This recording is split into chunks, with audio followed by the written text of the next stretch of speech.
안녕하세요. 법무법인 화우 노동그룹의 우람 변호사입니다. 2022년 5월 대법원이 임금피크제가 고령자 고용법을 위반하여 무효라는 판결을 선고함에 따라 임금피크제가 노동계의 화두로 떠올랐고 이에 대한 관심이 지속되고 있습니다. 이와 관련해서 이번 영상에서는 임금피크제의 기본적인 개념부터 대법원 판결이 가지는 의미, 임금피크제와 관련된 법률상 분쟁의 유형, 그리고 이에 대응할 수 있는 기업들의 효과적인 대응 방안에 대해서 알아보는 시간을 가지겠습니다. 김대현 변호사님을 모시고 이야기를 나누어 보도록 하겠습니다. 안녕하세요. 법무법인 화우 노동그룹의 김대현 변호사입니다. 먼저 2022년 5월 대법원이 임금피크제가 고령자 고용법 제4조의 4, 제1항 연령을 이유로 한 차별금지 조항을 위반하였다는 이유로 무효라는 판결을 선고했는데요. 이 대법원 판결이 기존에 진행 중이던 임금피크제 소송에 영향을 미칠 만한 부분이 있을까요? 예, 이번 대법원 판결 이전에도 임금피크제가 무효임을 전제로 삭감된 임금의 지급을 구하는 소송은 다수 있었습니다. 다만 임금피크제가 취업규칙을 통해 도입된 사례가 주로 많았기 때문에 기존 소송에서는 주로 취업규칙 변경의 정당성, 특히 근로기준법 제94조 1항 단서에 요건을 구비하고 있는지 여부, 그리고 임금피크제 도입에 관한 내용을 정하고 있는 취업규칙과 근로계약 사이의 우열관계 등이 주로 쟁점으로 다투어져 왔습니다.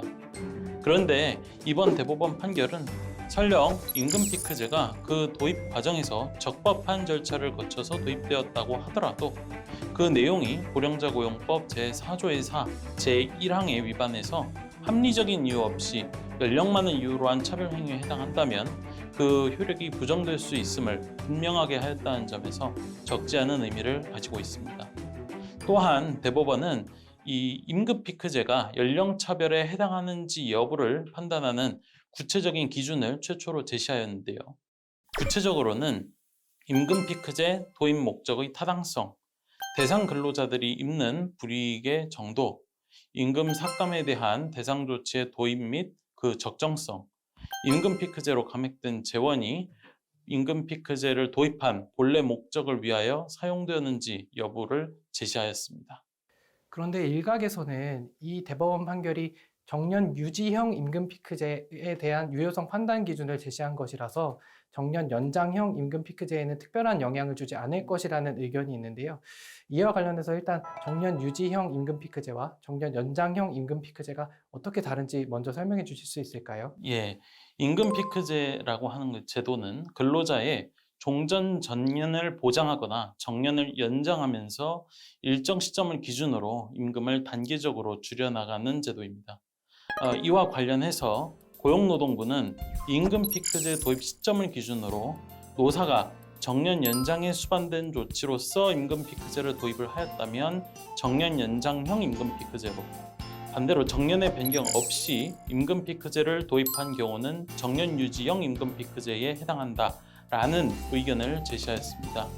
이때 임금피크제가 정년 연장에 수반된 조치인지 여부는 임금피크제의 도입과 정년 연장이 유기적인 관련성이 있는지 여부에 따라 판단해야 합니다. 고용노동부는 노사가 정년 연장이 배경이 되어서 임금피크제를 도입을 했다면 정년 연장에 임금피크제가 이 동시에 도입되지 않았다고 하더라도 정년 연장형 임금피크제로 볼 수 있다는 의견을 제시하였습니다. 또한 고용노동부는 2013년 5월 이전에 정년이 60세 미만이었는데 2013년 5월 정년 60세 의무화를 내용으로 하는 고령자 고용법 개정 이후에 임금피크제를 도입하였다면 이를 정년 연장형 임금피크제로 도입할 수 있다, 이렇게 판단을 하였습니다. 그 대법원 판결이 제시하는 기준이 정년 연장형 임금피크제에도 적용될 수 있을까요? 예, 고령자 고용법 개정 당시 정년 연장에 따라 기업의 재정적 부담 등을 고려를 해서 이 정년 연장에 따라 임금체계 개편 등 필요한 조치를 취할 것을 사업주와 노동조합의 의무로 규정을 했습니다. 그리고 고령자 고용법 제4조의 5, 제4호는 고령자 고용법이나 다른 법률에 따라 특정한 연령 집단의 고용 유지, 촉진을 위한 지원 조치를 하는 경우에는 이를 연령차별의 예외로서 규정을 하고 있는데 위 조항 도입 당시에 정년 연장을 위한 임금피크제가 대표적인 사례로서 언급된 바 있습니다. 위와 같은 관련 법률 조항들의 내용, 입법 배경, 그리고 대법원 판결 선고 이전의 다수의 하급심 판례들에서 이 2013년 임금 피크제에 대해 대부분 그 정당성을 폭넓게 인정해온 경향을 보인 점 등을 고려를 한다면 우리가 이야기하는 정년 연장형 임금 피크제에 대해서는 비교적 그 정당성이 폭넓게 인정될 가능성이 높다라고 판단이 됩니다. 다만 대법원 판결 선고 이후 선고된 하급심 판결예에서는 대법원 판결이 제시한 법리를 정년 연장형 임금 피크제에 관해서도 하나의 참고 기준으로서 될 수 있다. 이렇게 판단을 하면서 이를 기준으로 임금 피크제의 유효성을 판단하기도 하였습니다. 최근 임금 피크제와 관련된 법률 분쟁이 다시 확대될 것으로 예상이 되고 있는데요. 이에 기업들로서는 대법원 판결에서 제시한 기준에 비추어서 임금 피크제가 혹시 위법한 연령차별에 해당할 위험성은 없을지 점검해 볼 필요가 충분히 있다라고 판단이 됩니다. 네, 그렇다면 결국에 가장 중요한 부분이 될 것 같은데요. 대법원 판결의 내용, 그리고 말씀해주신 이제 대법원 판결 선고 이전 이후의 하급심 판결례들을 고려해봤을 때 기업들은 이제 각자가 설정한 임금 피크제가 무효라는 판단을 받지 않기 위해서 어떻게 하면 효과적으로 대응할 수 있을까요?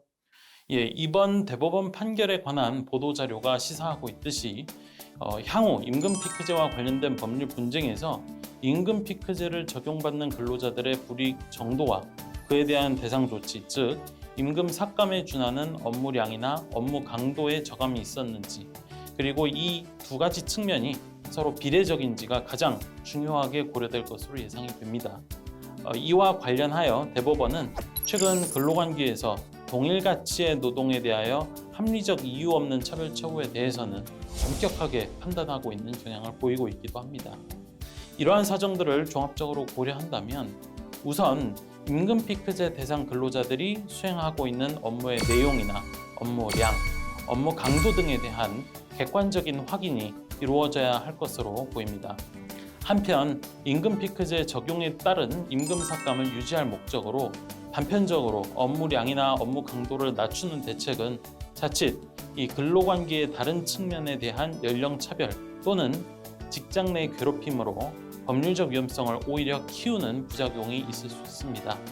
따라서 이 대상 조치의 설정이나 변경을 고려할 때에는 향후 법률 분쟁이 발생할 때 합리적인 설명이 가능할 수 있어야 한다는 점 꼭 염두에 둬야 할 것입니다.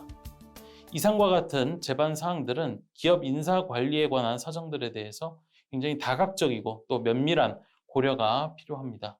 따라서 기초 사실관계 파악, 리스크 도출, 리스크 감소 방안의 수립 및 실행, 그리고 모니터링과 후속 관리와 같은 단계를 정해서 체계적으로 관리되어야 할 필요가 있다고 생각됩니다. 그럼 지금까지 임금 피크제에 관한 대법원 판결이 가지는 의미와 기업들의 효과적인 대응 방안에 대해 알아보았습니다. 시청해주셔서 감사합니다. 감사합니다.